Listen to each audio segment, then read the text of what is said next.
Hi guys! Isa rin ko ka social worker sa government hospital diri sa Muang Syudad. And pagkagabi, diha na ako naghahimo og video sa ko ang pag-TikTok affiliate diri.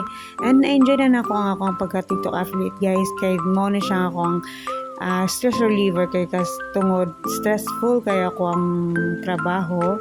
And thankful po ko sa akong amiga kay tungod i-introduce niya ning TikTok affiliate. And nalingaw na lang po ko guys kay kanang daghan ko kanang nakaila po diri and nag-income na po ko ginagmay. Gamay pala akong followers and mga views na ako guys.